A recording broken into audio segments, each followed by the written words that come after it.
teman-teman, kembali lagi bersama Eka. Jadi hari ini itu adalah hari Minggu, yang mana waktunya Eka dan pastinya teman-teman juga buat santai-santai, ya gak sih?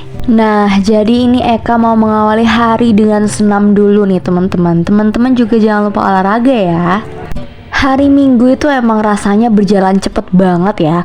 Tapi gak cuma santai-santai aja yang harus Eka lakuin hari ini, tapi Eka juga harus belajar dan ngerjain tugas-tugas EAS. Tapi kayak saya gak sih kalau minggu ini berjalan biasa aja, gak ada seneng-senengnya. Enaknya Eka ngapain ya? Gimana kalau nonton DVD? Atau mungkin nonton film di bioskop? Kayaknya seru juga sih. Tapi kalau nonton DVD di rumah, Eka bisa nentuin mau nonton apa. Gak perlu pakai baju proper, gak perlu keluar uang pula, dan bisa nonton sambil tiduran. Tapi kalau nonton film di bioskop, Eka bisa nonton film yang udah lama Eka tungguin. Tapi emang Eka mau nonton bareng siapa? Kalau gitu Eka pilih lanjutin baca buku yang belum Eka selesaikan aja lah. Halo teman-teman, sekali lagi kenalin, namaku Eka Wahyu Muraningsi dengan NIM 11522000402. Jadi kita kan udah lihat cuplikan video sebelumnya nih. Nah, di cuplikan video itu menurut teman-teman Eka mencoba menyampaikan pesan apa ya? Jadi cuplikan video tersebut merupakan salah satu penerapan dari teori uses and gratification atau teori penggunaan dan gratifikasi. Teori uses and gratification ini dikembangkan oleh Katz, Blumer, dan Gurevich pada tahun 1974. Teori ini mengatakan bahwa pengguna media memainkan peran aktif untuk memilih dan menggunakan suatu media. Pengguna media berusaha untuk mencari sumber media yang paling baik di dalam usaha untuk memenuhi kebutuhannya. Teori uses and gratification ini mulai berkembang pada tahun 1940. Awalnya, para peneliti mencoba mencari tahu motif yang melatar belakangi audiens yang mendengarkan radio dan yang membaca surat kabar. Ternyata terdapat perbedaan kepuasan dan kebutuhan di antara pembaca surat kabar dan pendengar radio.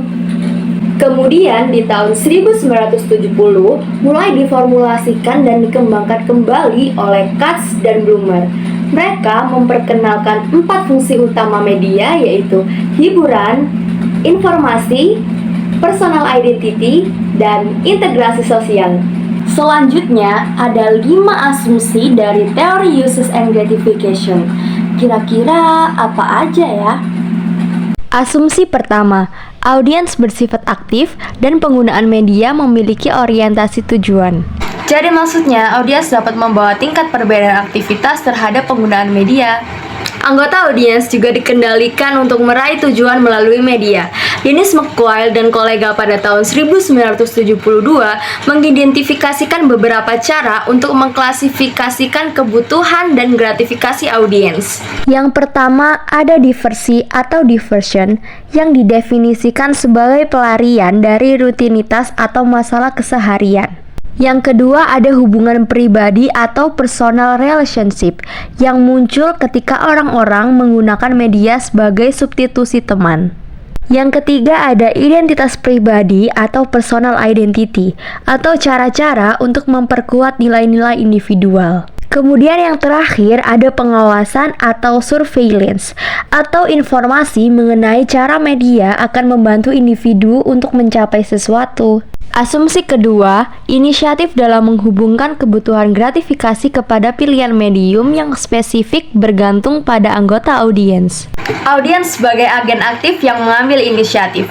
Contohnya seperti kita memilih untuk menonton acara seperti Tonight Show saat kita ingin merasa dihibur atau ingin tertawa. Dan kita memilih untuk menonton acara seperti Liputan 6 saat kita ingin diinformasikan atau mencari berita. Namun, tak ada seorang pun yang bisa memutuskan keinginan kita dari medium yang ada atau potongan konten tertentu. Kita mungkin memilih untuk menonton acara seperti Liputan 6 sore bukan karena ingin diinformasikan atau ingin mendapatkan berita, mungkin saja karena ingin terhibur oleh sang pembawa berita. Implikasinya di sini adalah anggota audiens memiliki otonom yang kuat dalam komunikasi massa. Asumsi ketiga, media berkompetisi dengan sumber lainnya untuk keperluan pemuasan. Maksudnya adalah media dan audiens tidak berada dalam ruang kedap udara. Keduanya adalah bagian dari masyarakat luas dan hubungan antara media dan audiens dipengaruhi oleh masyarakat itu. Asumsi keempat, orang-orang memiliki kesadaran diri yang cukup terhadap penggunaan media, minat, dan motif untuk mampu menyediakan bagi peneliti dengan gambaran akurat mengenai kegunaannya. Teori ini termasuk menanyakan respon mengenai alasan mereka mengapa menggunakan media tertentu melalui pendekatan kuantitatif dengan metode mewawancarai responden secara langsung dan mengamati reaksi mereka selama percakapan mengenai media tersebut. Dan memastikan semua orang berada dalam posisi terbaiknya untuk menjelaskan apa yang dilakukan dan alasan dia melakukannya. Dan menariknya, seiring berkembangnya teori, metodologinya pun ikut berubah. Asumsi kelima, pemberian penilaian mengenai konten media hanya dapat dilakukan oleh audiens. Maksudnya adalah audiens yang memutuskan untuk menggunakan media tertentu untuk tujuan tertentu. Nilai materi media hanya dapat diukur oleh audiens. Bahkan materi yang biasa ditemukan di acara realitas seperti Keeping Up with the Kardashian mungkin memiliki sifat fungsional jika menyediakan kepuasan untuk para audiens. Nah, jadi gimana nih teman-teman penjelasan Eka soal teori uses and gratification ini? Semoga mudah dipahami ya, dan semoga video ini menjadi bermanfaat. Sampai jumpa di lain kesempatan. Dadah, terima kasih.